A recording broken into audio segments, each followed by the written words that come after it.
Pelo sinal da Santa Cruz, livrai-nos Deus, nosso Senhor, dos nossos inimigos, em nome do Pai, e do Filho e do Espírito Santo. Amém. Meu Senhor e meu Deus, creio firmemente que estás aqui, que me vês, que me ouves.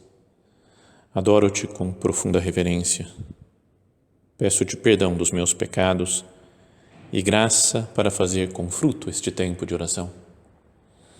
Minha Mãe Imaculada, São José, meu Pai e Senhor, meu anjo da guarda, intercedei por mim.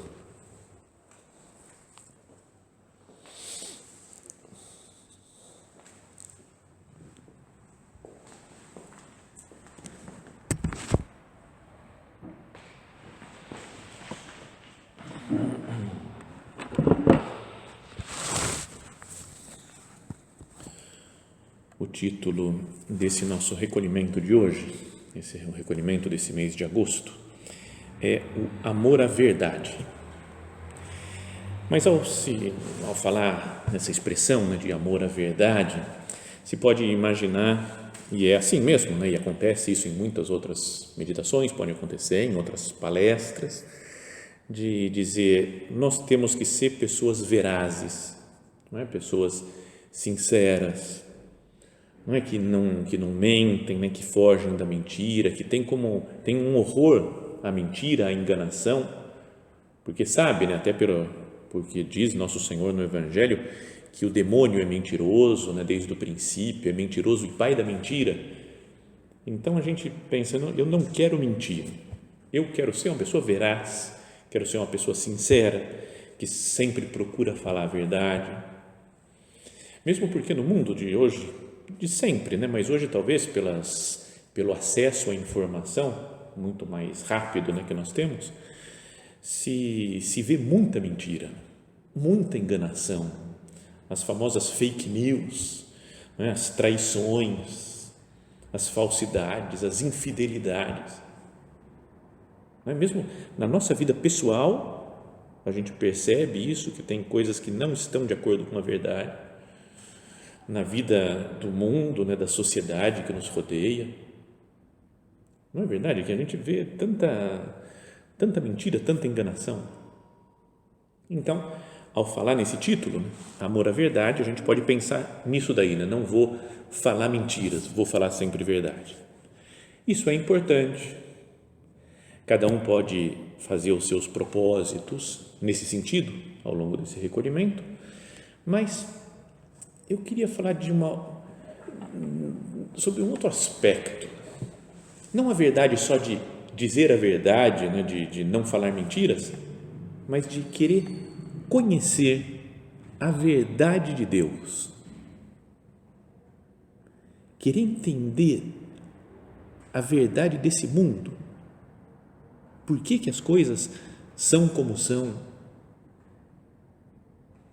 Deus, o próprio Deus é a verdade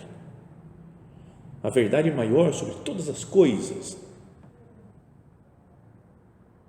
Seu Filho Jesus Cristo fala, eu sou o caminho, a verdade e a vida. E quando Jesus promete o Espírito Santo aos seus discípulos, à igreja, ele fala que é o Espírito da verdade. Então está vendo que a verdade está intimamente relacionada com Deus. Ele vem para nos trazer a graça e a verdade. Então, às vezes fico pensando, se nós conhecêssemos a verdade sobre todas as coisas, tem coisas tão diferentes no mundo,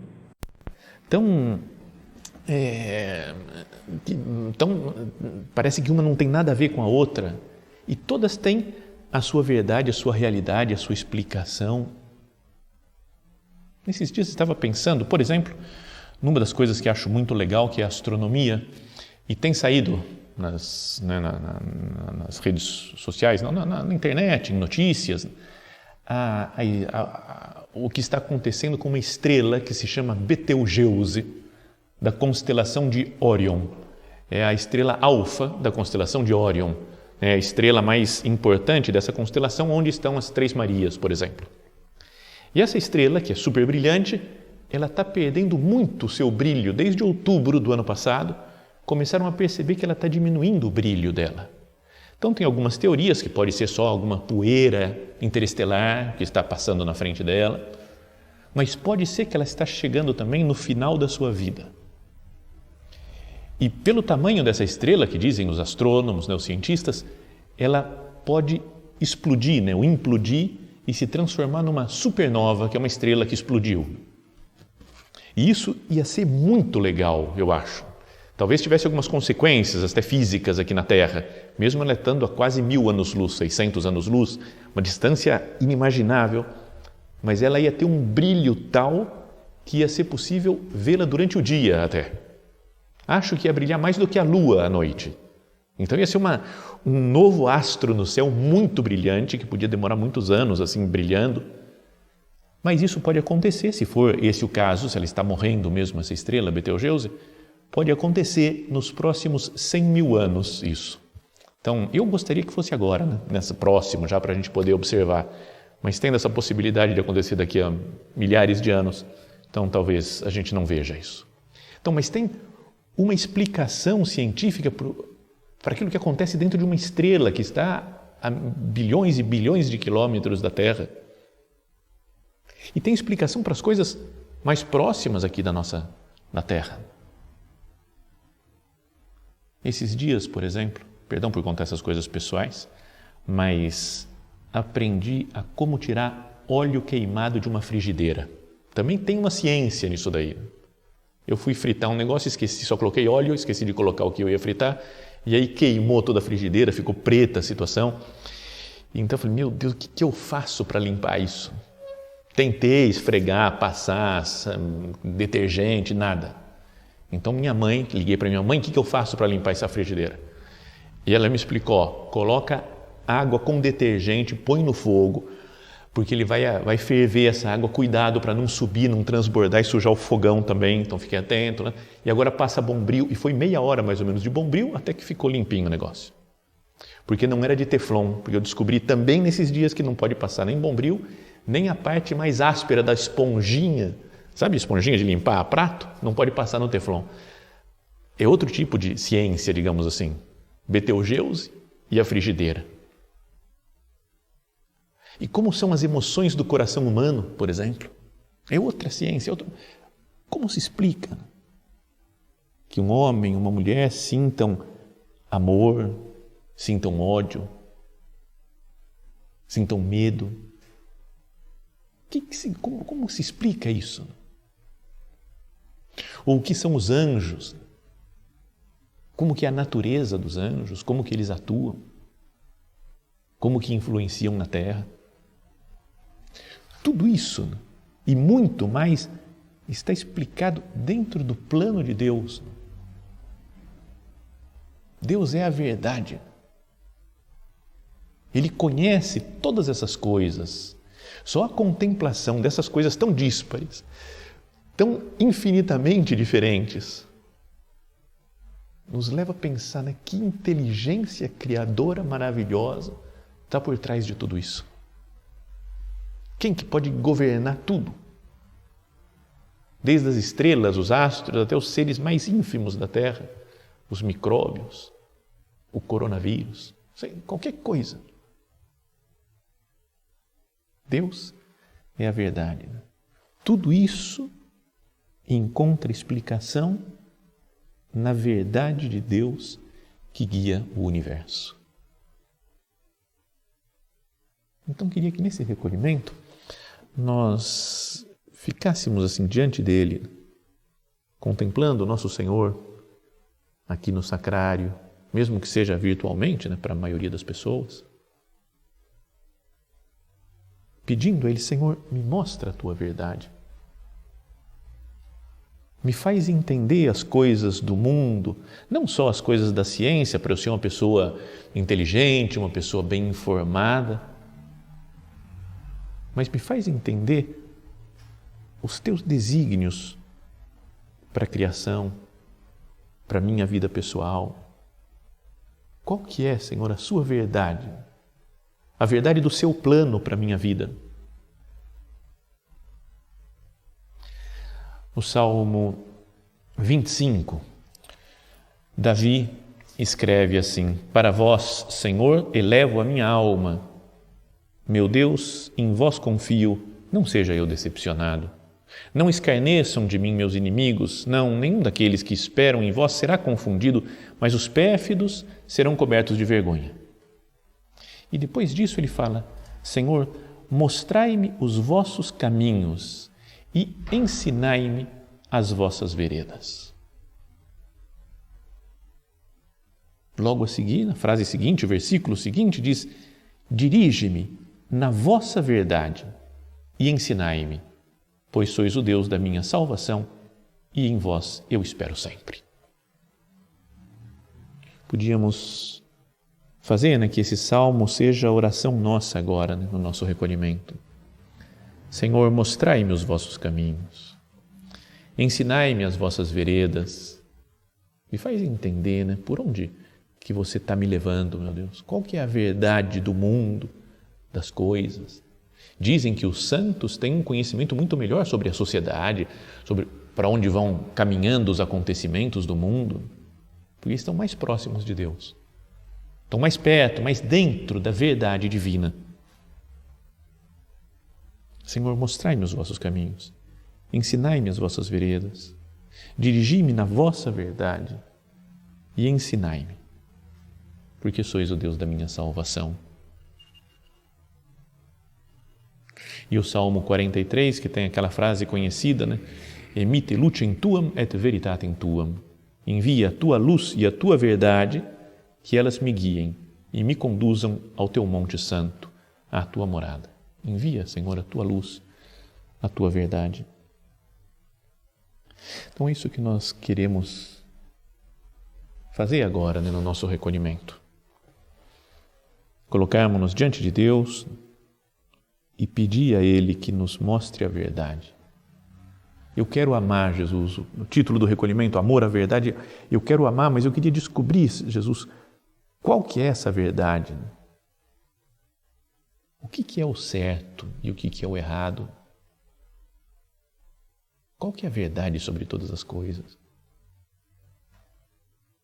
Lembra no início da criação, diz o livro do Gênesis, que Deus criou aquela árvore da ciência do bem e do mal. Disse que o homem não poderia comer do fruto da ciência, do bem e do mal, no sentido de dizer, não é você que controla, você não é o dono do bem e do mal. O bem e o mal, o certo e o errado existem de uma maneira clara em Deus, na verdade de Deus. O que é o certo? O que é o errado? O que é a verdade? Pergunta que fez até Pôncio Pilatos, para Jesus durante o julgamento de Nosso Senhor, mas que nem quis escutar a resposta de Cristo. O que é a verdade nesta situação concreta pela qual eu estou passando? Cada um de nós tem uma situação atual, de saúde ou de doença, de algum problema familiar, por exemplo, algum problema econômico, não é? Na própria vida, na própria família, ou no próprio trabalho, no próprio estudo. Cada um tem uma situação que talvez preocupe, ou que tem que tomar uma decisão agora. Mas, Senhor, qual que é a verdade sua para essa situação concreta? O que Deus espera de mim concretamente?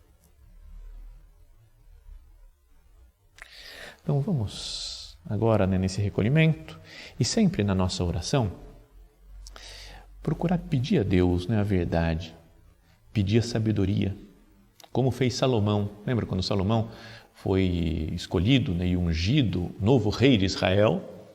Ele falou, eu sou jovem e tenho um povo numerosíssimo para guiar. Falou, como que eu faço isso? Eu sou totalmente incapaz. E Deus lhe falou para pedir alguma coisa e ele pediu sabedoria para guiar o povo. Diz que Deus ficou muito contente, porque ele não pediu a vitória sobre os inimigos, não pediu ouro, posses, terras, mas pediu sabedoria. Pediu para conhecer a verdade. e trilhar os seus caminhos. Senhor, mostrai-me os vossos caminhos e ensinai-me as vossas veredas. Dirigi-me na vossa verdade e ensinai-me, porque sois o Deus da minha salvação. Mostrai-me os vossos caminhos e ensinai-me as vossas veredas. Dirigi-me na vossa verdade e ensinai-me, porque sois o Deus da minha salvação. Como fazer, para descobrir a verdade de Deus? Como que a gente faz, nesse mundo, às vezes, de tanta correria, um mundo de uma atividade febril ou de uma preocupação constante com as coisas, mesmo em tempo de ficar mais fechado, em casa, mais recolhido, podemos estar interiormente muito agitados, preocupados com as coisas ou com o futuro. Como é que eu faço para descobrir a vontade de Deus? E tem uma frase que queria que nós meditássemos agora e depois mais profundamente na segunda meditação do nosso recolhimento, que é um trecho daquela chamada oração sacerdotal de Jesus, que está no capítulo 17 do Evangelho de São João.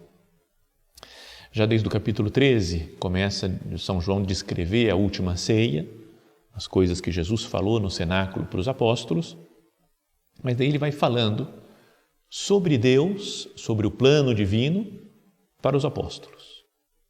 E depois, no capítulo 17, ele fala sobre os apóstolos, sobre a igreja, para Deus, para seu Pai. Então ele começa lá, Pai Santo, e faz uma oração muito bonita, profunda, difícil, algumas partes. E lá no versículo 17, é o que nós vamos ver, capítulo 17, versículos 17 a 19, ele diz, falando sobre os seus discípulos, diz: santifica-os na verdade. E aí dá uma chave que queria que nós considerássemos agora: a tua palavra é a verdade. Depois continua: como tu me enviaste ao mundo, também eu os enviei ao mundo. Santifico-me por eles, para que também eles sejam santificados na verdade. Está vendo? Ele usa 3 vezes, nesses 3 versículos, 3 vezes a palavra verdade. Santifica-os na verdade, a tua palavra é a verdade, e depois santifico-me por eles, para que eles também sejam santificados na verdade. Mas vamos ficar só com essa, depois a gente continua, falava na próxima meditação, continuamos a meditar nessa frase do Evangelho, mas queria agora que nós pensássemos nisso, falar, como que eu faço para descobrir a verdade de Deus, o que Deus quer de mim nessa situação concreta? E a resposta pode vir dessa palavra de nosso Senhor: a tua palavra é a verdade. A palavra de Deus é a verdade.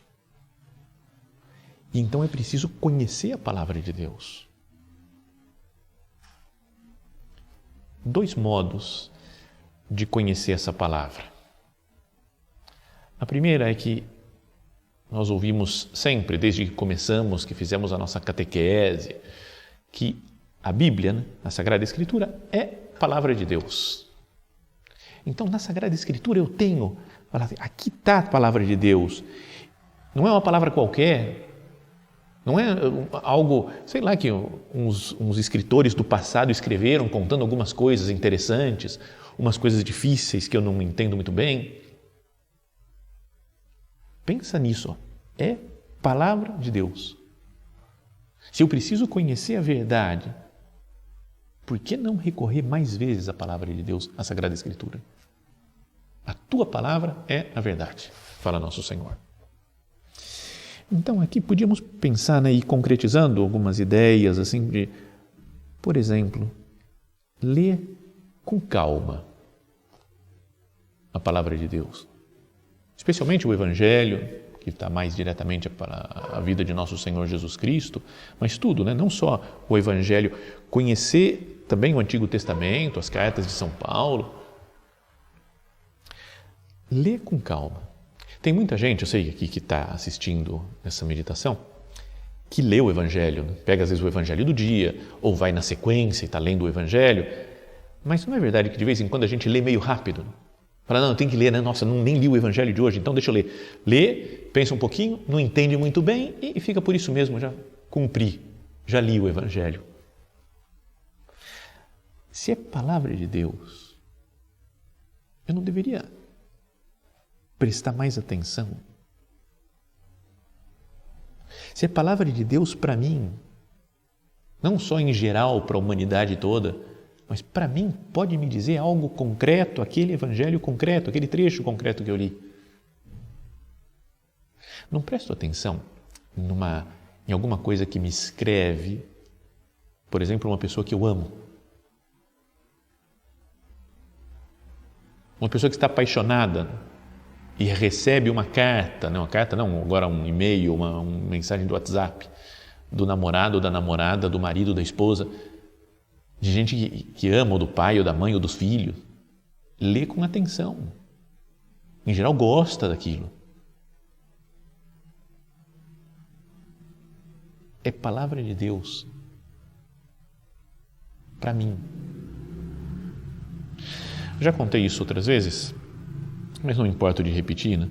Mas para ver como, quando duas pessoas se amam, as coisas que a outra pessoa diz, que conta, que escreve, tem importância. Tinha uma das versões para o cinema que fizeram do livro Os Miseráveis. Era uma adaptação para a época da Segunda Guerra. Então tem gente que gostou muito do filme, tem outros que não gostaram, porque muda um pouco a história, o original, né, do livro. Mas tem os dois personagens principais, lá, um que está apaixonado pela outra. Não me lembro os nomes deles agora, sumiu assim da cabeça. Mas o apaixonado homem escreve para a mulher que está em outro lugar, os dois separados, mas ele não sabe escrever muito bem e escreve só eu te amo, ponto. Depois escreve eu te amo, ponto. Eu te amo, ponto. Eu te amo, e preenche o papel com escrito eu te amo só. E manda para um mensageiro que vai encontrar talvez com a mulher e depois leva para a mulher e ela não sabe ler também. Então ela fala, lê para mim o que meu marido me escreveu. Então ele abre e fala, eu te amo, e ela fica emocionada com aquele eu te amo. E aí ele fala, eu te amo, de novo, e ela fica emocionada, e ele olha, e fala, bom, e até o fim é só eu te amo. Ela fala, não, lê um por um, eu quero sentir o que ele está dizendo. Então é mais ou menos assim, uma pessoa apaixonada, não fala, ele falou 37 vezes eu te amo. Não, eu quero ouvir cada uma das palavras. Então, se é Deus que está me dizendo cada palavra do Evangelho, do Antigo Testamento, do Novo Testamento, eu não deveria ler com mais calma, estudar a palavra de Deus, tirar as dúvidas que eu tenho. Às vezes a gente tem dúvida, não entendi essa passagem, tudo bem, não entendi. Se alguém quer nos comunicar uma coisa e nos fala, e a gente fala, não entendi, tudo bem. Não é mulher que manda o marido às vezes fazer supermercado. Compra esse negócio daqui. O marido não entende, não sabe o que é aquilo, não entendeu, não pergunta. Deveria perguntar, né? E falar, não entendi, o que é isso daqui? Como que é esse negócio que eu tenho que comprar? Que nós não tenhamos dúvidas e nem nos esforcemos, né, e não nos esforçamos então para tirar as dúvidas. Aprofundar na palavra de Deus. Rezar antes de ler, para pedir luz para Deus para entender. É esse salmo. Senhor, mostrai-me os vossos caminhos, ensinai-me as vossas veredas, dirigi-me na vossa verdade e ensinai-me. Então esse é um primeiro modo de se encontrar com a palavra de Deus, né? Jesus fala, a tua palavra é a verdade. Então eu vou conhecer a Sagrada Escritura. Queria conhecer a fundo.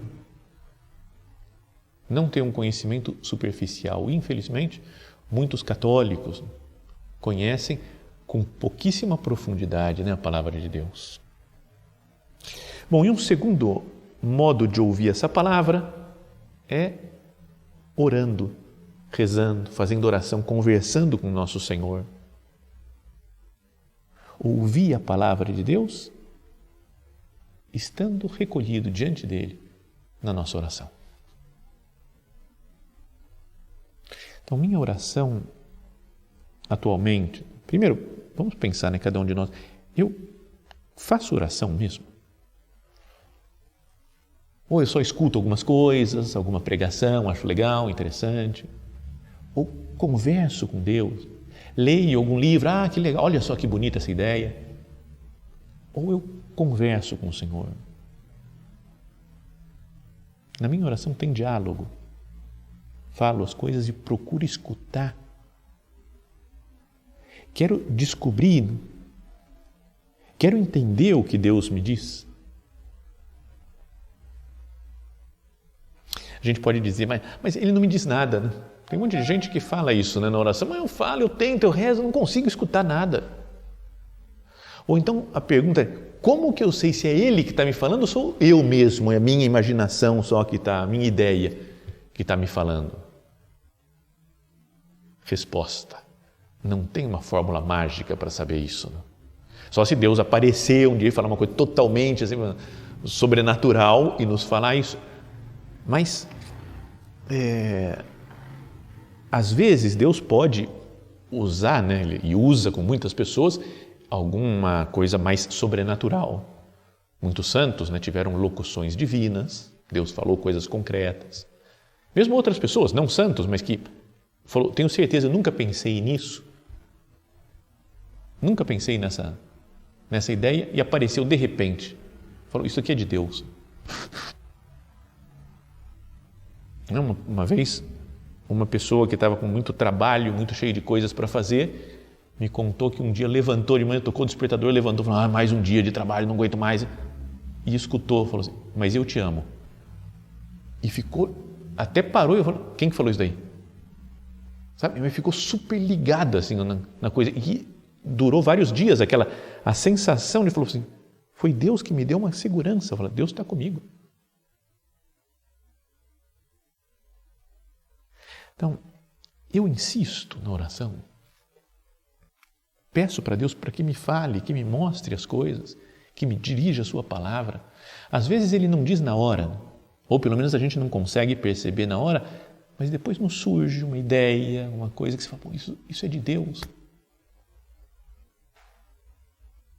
Também já contei de uma vez que tive uma doença algum tempo atrás, que me aparecia um monte de feridas no corpo, umas 200 feridas.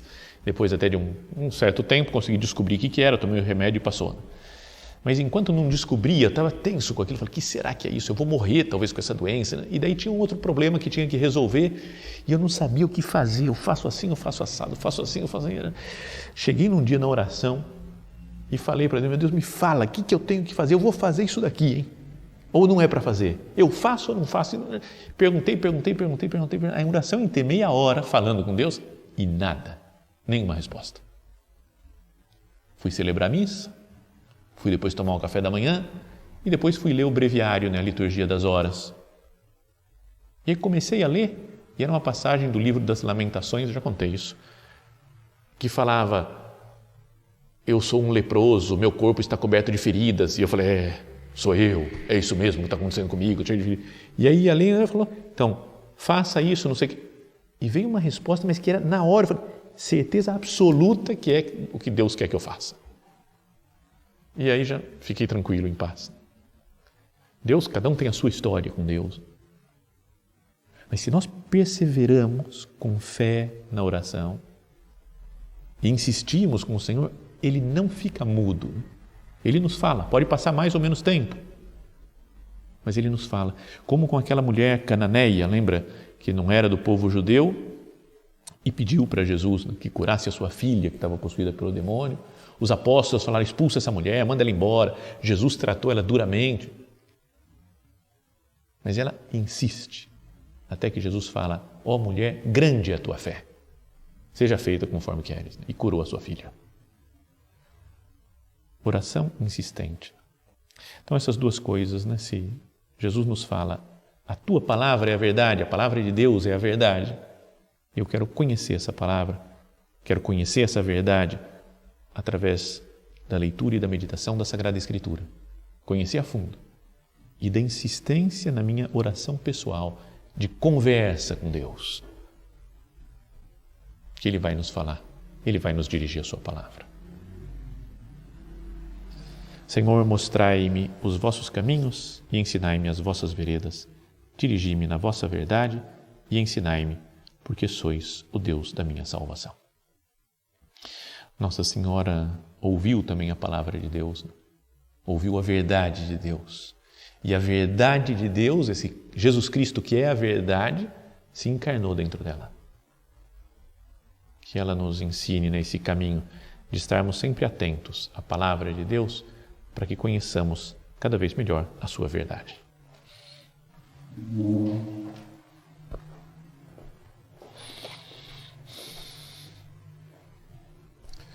Dou-te graças, meu Deus, pelos bons propósitos, afetos e inspirações que me comunicaste nesta meditação. Peço-te ajuda para os pôr em prática. Minha Mãe Imaculada, São José, meu Pai e Senhor, meu anjo da guarda, intercedei por mim.